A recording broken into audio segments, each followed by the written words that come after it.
All right, I'm here with, this is Tippy and this is Jax, and Tippy, I'll say it a third time, is the first dog's that I ever had's name. Now in this video we're going to talk about petting with a purpose. If the dog comes up and nudges me or barks at me or tells me, it's telling me what to do. And if it nudges me and then I pet it, well then I'm validating to the dog that yes, you are in charge of me, and that can confuse the dog into acting out and acting in ways that we don't want.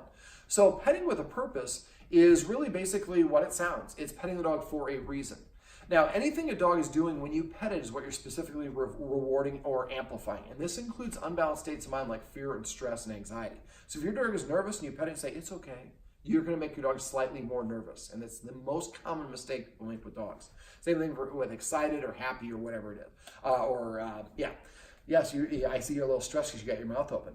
It could be a sign of stress like dry panting. So basically, if Tippy comes up and nudges me and tells me to pet her, and I do it, then I'm valid right here. She's pawing at me. If I pet her, then I'm telling her, yes, you're the boss of me. So next time she does that, let's see if she'll do it again. Are you going to do that again, Tippy? Down. Down. I'll use a treat.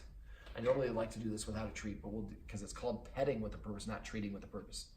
So what I'm going to do is when she gives me an order, I'm going to give her a counter order. So I'm asking her to do a command that she knows how to do, and she hasn't put her chest on the ground, which is why she hasn't got it. You can't get any out of the pouch.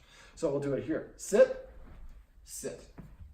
Now this is that's a domination move. So if the dog puts his paw on your arm, immediately retract. And I'll just show you how to do that here.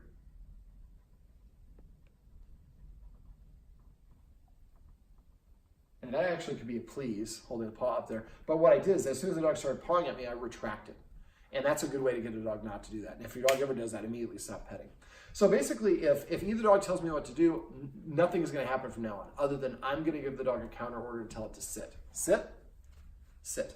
Now, when it sits, I usually like to pet under the chin to facilitate that nose up. When a dog feels good about itself, its nose is parallel to the ground. So petting here facilitates that. And then once the dog sits, then I'm going to pet it and I'm going to say the word sit and only the word sit. Most of us talk way too much to our dogs that key on the first word we say. So not good sit, just sit. And then after that, I can pet him for as much as I want. What's going to happen after enough repetition is Jax is going to come up, and what he's saying is, from now on, when I tell the humans what to do, they don't do anything other than tell me to do something. And if I do what they tell me, then I get a reward. So if I tell the humans what to do, it's not going to happen. But if they tell me what to do and I do it, I'm paid for doing that, petting with a purpose. So now once I tell him to sit, I can pet him for, like I said, as long as I want. Now what will happen after a while is telling somebody what to do is a leadership quality. Asking someone to do is a follower quality. So what will happen is the dogs, once they make this transition, will start coming up and sitting in front of you to prepay for some attention. Now there's a term for this in the dog world. It's called manding or learning to mand. So as soon as the dog does come and sit in front of me, within 3 seconds, I want to reach over and pet the dog under his chin and say the word sit, and then I can pet as long as I want. So what I'm saying is if you tell the human what to do, nothing happens, but the human tells you what to do and you do it, you get paid, you get rewarded, so you have a motivation to want to listen to it. Now, I had a woman in Santa Monica when I was, very first time I'm explaining this, or one of the first times I'm explaining this to her, and she's like, well, what if I just want to pet the dog? And I'm like, well, I'm going to ask you to stop petting your dog real quick while we talk about it. She goes, okay, but I got a dog for a reason. I mean, I like petting dogs, and I don't understand why I have to ask, if I can't, I have to ask my dog to do it. And I'm like, well, you're petting your dog. I'm sorry. That's all right. Just hold off and don't, pet until we get done. Okay, well, my doctor said that also petting a dog is good for my blood pressure. You're petting your dog. I'm sorry. 3 times in 15 seconds of me asking her not to and her intending not to pet her dog, she involuntarily reached over and pet her dog without a purpose.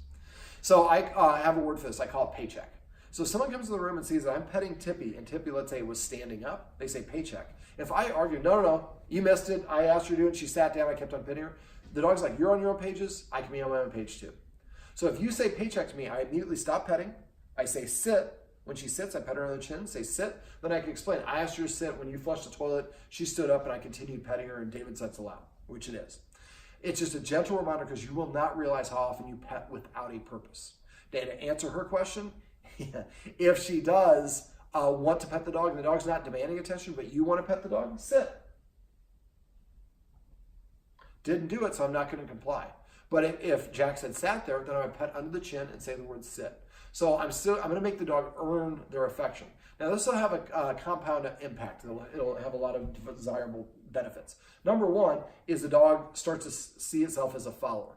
Number two is I'm sitting is a more subordinate position, and it's also more desirable behavior. The more we ask the dog to do it, the more they're going to continue to do that.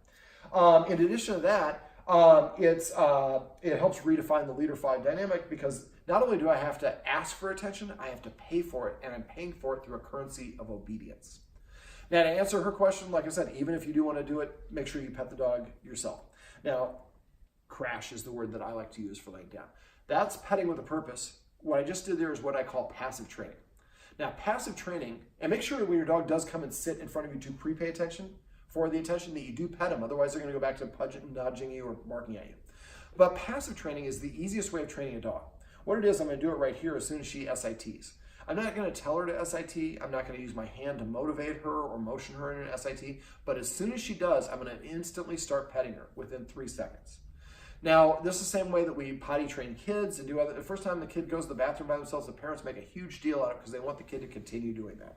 So I'm going to wait for the dog to organically offer the behavior that we want voluntarily without any influence. I'm just going to simply mark it and reward it. So one of the things the guardian, I don't think that he comes as well as the guardians would like. Well, if we ask a dog to come to us, we've got to kind of motivate or manipulate them into doing it, or almost trick them into doing it. So let's see if you're going to do it. No. I could pet right now and say Jamaica, which is the name of the dog bed that we're on here. But basically what passive training is you wait for the dog to do the activity on their own and just reward them for doing it. So every time I lay down, I hear the word crash and they're suddenly petting me. And we do that dozens of times every day. And then after a while, we say crash and the dog lays down anticipating getting that. I taught one of my dogs to grumble this way. Every time I'd come home, he would jump up, bark, and go, crash. That's passive training right there. I didn't ask, but as soon as the dog did it, I rewarded and recognized it. So every time my dog would grumble, I would pet him and say grumble. And now I can say grumble and he goes rah, rah, rah, rah, rah, on command. It's pretty funny. I taught another one of my dogs to stretch this way. Every time he stretched, I pet him and say stretch. Every time your dog brings you a toy, name each individual toy. And that way you can, if you want to play with your dog, you say, give me the cucumber. Now that's the alligator. Cucumber. Or whatever it is, and the dog will bring you whatever that particular toy is. So anything your dog does that's a desirable action or behavior, make sure you recognize. A lot of us use our dog's commands in kind of a buzzkill capacity. We're out on a walk and a hike, and we're out in the country, so he's off leash and has a good time. And then we're getting close to the car. And I ask the dog to come. He comes to me. We put him in the car, and then we drive back home. Well, I was having a blast, and I listened to you. And when I came to you, the fun ended. Well, next time I'm just not going to listen to you when you call me, and I'll keep the fun times going. So if your dog comes and checks in with you, sit, crash. So that's a twofer. So just basically for passive training, it's waiting for the dog to voluntarily offer you behavior and rewarding them. One thing that's important to understand for dogs, any attention is validating. And most of us give our dogs the best attention, or the most immediate attention, when they misbehave. They steal the remote control, we go and chew them out. They jump up, we chew them out. They bark, dig, whatever it is. Well, they come and sit in front of us, we ignore that.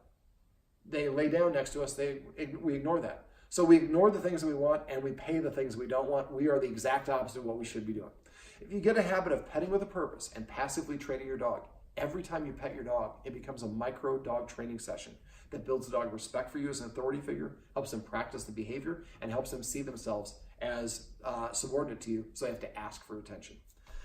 Well, this is Jax, and this is Tippy, and this is a video on petting with a purpose and a bonus about passively training your dog.